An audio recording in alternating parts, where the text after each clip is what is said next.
अस्सलामुअलैकुम स्टूडेंट्स, कैसे हैं आप सब। उम्मीद है खैरियत से होंगे। आप लोगों की तैयारी काफ़ी अच्छी जा रही होगी। कल बायोलॉजी का पेपर है, उसके लिए फ़र्स्ट ऑफ ऑल तो बेस्ट ऑफ लक। बहुत अच्छे से पेपर करना, सही से अटैम्प्ट करना, अपनी प्रेजेंटेशन का ख़ास ख्याल रखना और MCQs अटैम्प्ट बहुत अच्छे से करना। कोशिश करना सारे प्रॉपरली अटैम्प्ट करो, ठीक है। क्वेश्चन अटैम्प्ट पहले वो वाले करना जो सबसे अच्छे आते हो, 90 to 100%। उसके बाद वो क्वेश्चन अटैम्प्ट करना जो 70% आते हो, ठीक है।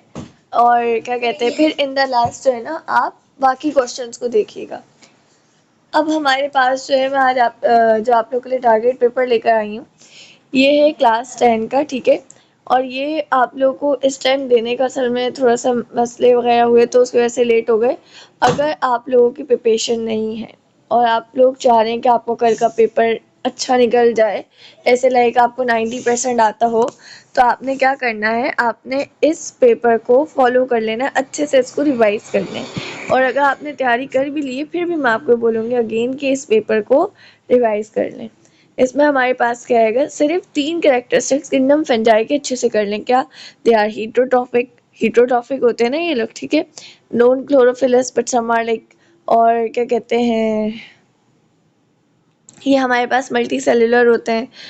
इसके अलावा डिस्क्राइब द 5 किंगडम क्लासिफिकेशन। अब अगर आप लोग 5 kingdom classification for long prepare कर रहे हैं तो क्वेश्चन 1 आपका उसमें हो जाएगा। तो सबसे खास इंपॉर्टेंट है क्वेश्चन 2, देन क्वेश्चन 3 करें आप लोग, ठीक है।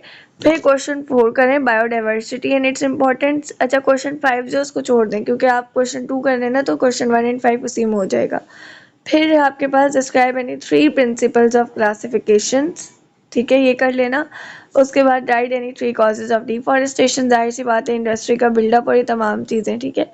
Define classification, name units of it, explain any one, explain the units of classification. अब सुनो मेरी बात, क्या करना, डेफिनेशन की क्लासिफिकेशन, उसके यूनिट्स और उसके प्रिंसिपल्स, ठीक है। और उसके बाद उसमें से स्पीशी की डेफिनेशन करना है। यूनिट्स में से किसकी करोगे? स्पीशी की, ठीक है। तो मैंने आप लोगों को अब तक क्या सवाल बताया? मैंने आपको 4 सवाल बताए। एक 5 किंगडम क्लासिफिकेशन, दूसरा ये डेफिनेशंस, और तीसरी चीज़ है आपके पास बायोडाइवर्सिटी एंड इट्स इम्पोर्टेंस, ठीक है। और चौथी चीज़ आपके पास डिफॉरेस्टेशन से रिलेटेड क्वेश्चन और फिर क्लासिफिकेशन। फिर आपके पास है, अच्छा, फिर बायोलॉजिकल मेथड जो है ना, इसको बेटा कोशिश करना है इसके फ्लो चार्ट के साथ कर लो, ठीक है। फ्लो चार्ट के साथ प्रिपेयर करना। हिस्ट्री ऑफ क्लासिफिकेशन बस रीड कर लेना फॉर MCQs, ठीक है। Describe the reasons to conserve biodiversity, ये कर लेना कि बायोडाइवर्सिटी को हमने क्यों कंजर्व करना चाहिए।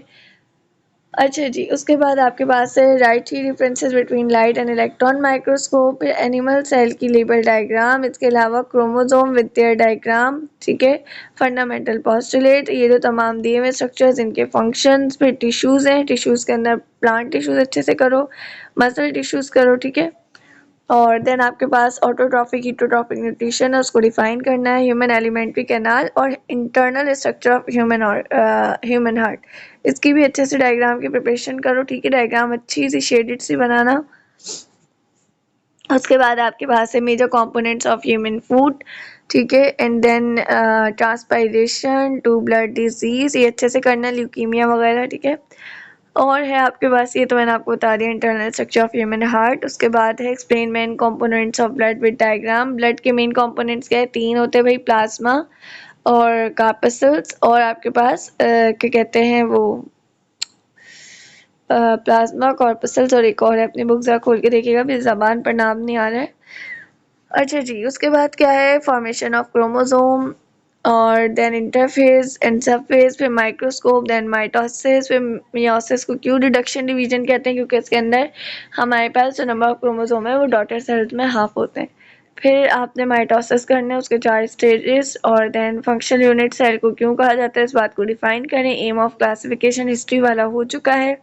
ये तमाम मैंने आपको क्वेश्चंस बता दिए हैं, इनकी अच्छे से आपने प्रिपरेशन करनी है, ठीक है। लास्ट में ये ना सिर्फ थ्योरी, ये आपके इम्पोर्टेंट है फॉर MCQs टू। अगेन देख लें एक बार, ये देखें, ठीक है। बहुत आसान सा छोटा सा है ये, बिल्कुल बिल्कुल भी कंफ्यूज नहीं होना। कुछ क्वेश्चन तो बार बार टाइप हो गए, सर में एरर आ गया था, तो लेकिन ये कि मैंने आप लोगों को समझा दिया है, तो उसको इस हिसाब से करें। फिर भी कोई मसला, कोई क्वेश्चन होता है तो आप लोग पूछ रहे हो मुझसे क्वेरी बॉक्स में, मैं आप लोग को आंसर कर दूंगी, ठीक है। ओके, अपना ख्याल रखिएगा, अल्लाह हाफिज़। अच्छा बेटा, जैसे कि डॉक्टर लैबा ने आप लोगों को बताया, मेरे पास टाइम नहीं था और ये थोड़ा नेटवर्क का आज इतना जबर इशू हो रहा था सुबह से। काफी दफा जो है मैंने कोशिश की वीडियो अपलोड करने की, लेकिन नहीं हो पा रही थी। वन डे टारगेट पर थोड़ा लेट अपलोड हुआ है ये, तो साथ में मैंने मर्ज कर दिए शॉर्ट क्वेश्चंस। अगर आप इसको भी कर लेंगे ना तो काफी अच्छा हो जाएगा। इसका लिंक भी मैं डिस्क्रिप्शन में दे रही हूँ। देखिए, ब्रांचेस ऑफ बायोलॉजी, रिलेशंस हो गया, steps of solve biological problems हो गया, difference between the inductive and deductive reasoning हो गया, AIIMS and principle of classification. और इतना इंपॉर्टेंट, इतना टाइम नहीं है अभी आप लोगों के पास, कल आपका पेपर है। तो सिर्फ मैं एक काम करती हूँ, यहाँ से आप उसका स्क्रीनशॉट ले लें। अगर ये पॉइंट्स आपने किए हुए, ये हमारे टारगेट पेपर में थे, जो पिछले साल भी मैंने आप लोगों के साथ शेयर किया था ना, सॉरी, इससे पहले पिछले पेपर में आप लोगों के साथ शेयर किया था। अगर ये आप लोगों ने कर लिए हैं तो पेपर इंशाल्लाह का पेपर बहुत अच्छा हो जाएगा। और अभी जो डॉक्टर लामा ने आप लोगों को मिड नाइट पेपर बताया है, अगर आप वो भी कर कर चले जाएंगे तो इंशाल्लाह फिर तो 110% आपका पेपर बहुत अच्छा होने वाला है। तो आप यहाँ से इसका स्क्रीनशॉट ले लें, क्योंकि अभी वॉइस ओवर का टाइम नहीं है। नहीं तो मैं आपको प्रॉपर तरीके से पढ़कर इसे वॉइस ओवर देती। तो आप जल्दी से इसका स्क्रीनशॉट लें। ये बेसिकली तमाम क्वेश्चन जो आप लोगों के बताए गए हैं ना, शॉर्ट लेवल डायग्राम्स वगैरह जो बताई गई हैं, और ये आपको देखें जो एग्जाम्पल्स के साथ शॉर्ट बताए गए हैं, और जो लॉन्ग बताए हैं सिर्फ, या 10-12 लॉन्ग कर लें। इंशाल्लाह आपका पेपर अच्छा हो जाएगा। ठीक है, अब दुआ में स्थानी जी को याद रखना है, वीडियो को लाइक और चैनल को सब्सक्राइब करके जाइएगा। अपना बहुत ख्याल रखें, दुआ में स्थानी जी को याद रखें। मिलते हैं इंशाल्लाह ताला इस तरह की हेल्पफुल लेक्चर के साथ। जब तक के लिए अल्लाह हाफिज।